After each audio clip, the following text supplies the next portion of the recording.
Is there hope for free speech on social media platforms again? Hey, it's your buddy Moo Juice Magic, and over the last few years, we've seen a ton of censorship on all the social media platforms, YouTube, Facebook, for a while there, X or Twitter when it was Twitter, big time, and a few other ones. You see it on TikTok, things like that. When are we going to start coming back to common sense? If this is supposed to be social media, right? We're supposed to be able to get out and say what we want to say, post what we want to post. I mean, within reason, obviously, but we are being banned and quieted down for things that make no sense, or frankly, borderline criminal removal of content.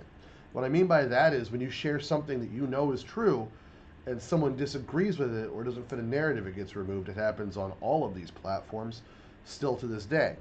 Well, one CEO is addressing this situation right now, finally, and it seems like it might be going the right direction. But let's see what the old lizard man himself has to say. Here's Mark Zuckerberg.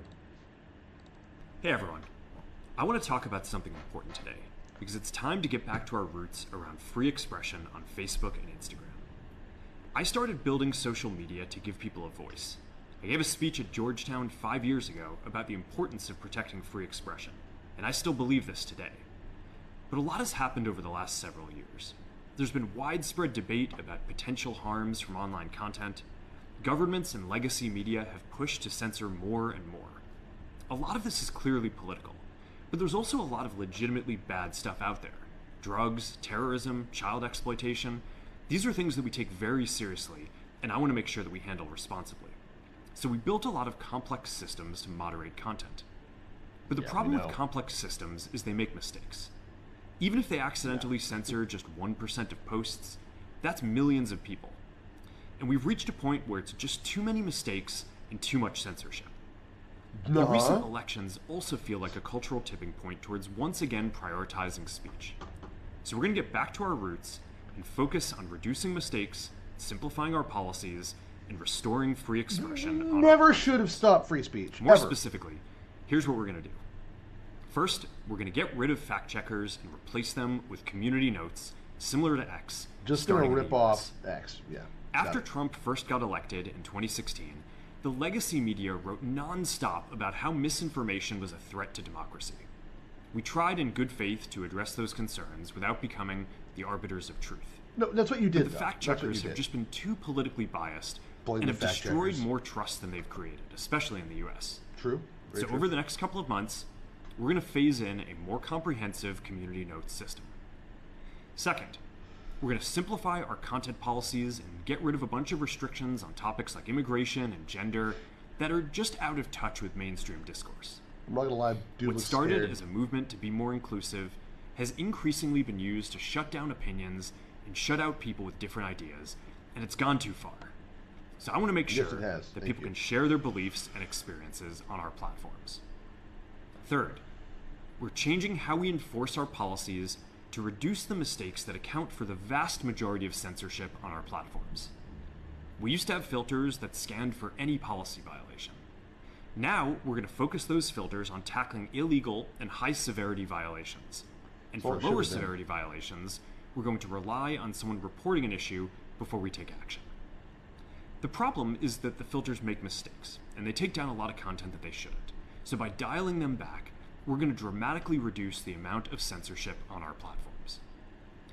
We're also going to tune our content filters to require much higher confidence before taking down content. The reality is that this is a trade-off.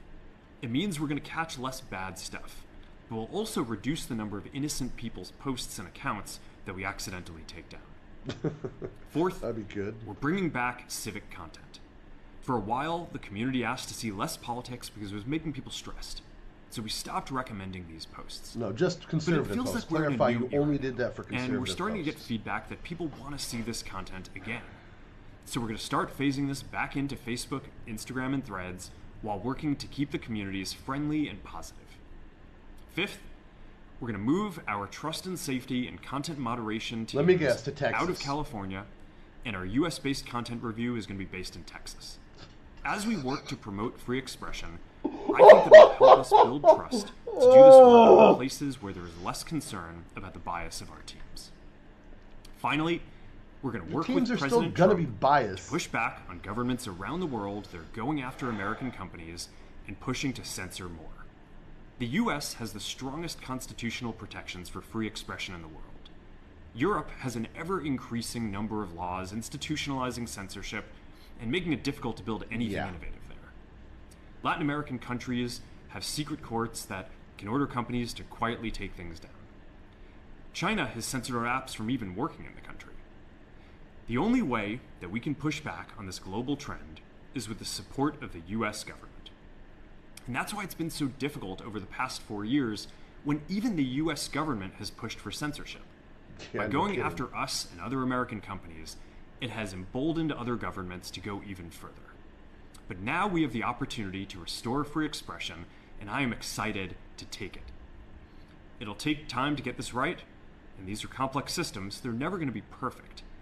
There's also a lot of illegal stuff that we still need to work very hard to remove. But the bottom line is that after years of having our content moderation work focus primarily on removing content, it is time to focus on reducing mistakes, simplifying our systems, and getting back to our roots about giving people voice. I'm looking forward to this next chapter. Stay good out there, and more to come soon. All right. Do you guys buy any of that? First of all, this looks like a hostage video. I feel like there's two people or more on either side of him because he looks mortified. He looks scared. Now he did say some interesting things that I hope are true. Fact checkers need to go away. The fact checkers have been full of crap the entire time they've existed. They've existed specifically to take down content they don't want up there. It has been the thing he said, the arbiters of truth. That's what Facebook had become directly. It's a few other places I can think of as well. Not looking anywhere specific, but my camera right now. YouTube.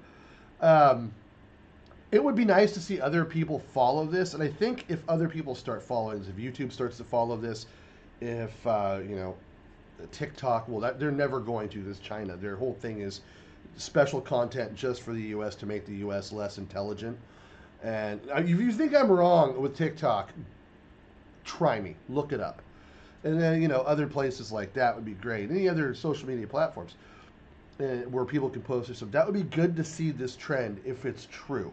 If other people start following it, maybe we'll be more likely to buy into it. This all started with Elon and buying out X. That's where this started from, because free speech on social media platforms is proliferating on X. It is growing. It is being there on X. And that is why people are using it so much. You hear about Rumble and stuff like that. I don't use it. I don't know what's on there, guys. I couldn't tell you what content is on Rumble. But it's important to think that if we can get this back, and we can scare these tech guys into submission, which is, I think, what's happening with Mark Zuckerberg here, that or he's lying, because he knows he's going to reach heavy fines, because this administration will not put up with, hopefully, not put up with the same crap that the last administration has been forcing on people for the last 4 years. Keep in mind who's been in office for the last 4 years, guys. It hasn't been Republicans, conservatives, or libertarians. It has been left-wing Democrats, and that's it. That is who's been in power. And it has been a total shit show for your freedom of expression and speech. It's rules for you, but not for them, okay? That's how it works. You either agree with them and can say what you want, or you don't, and you get censored.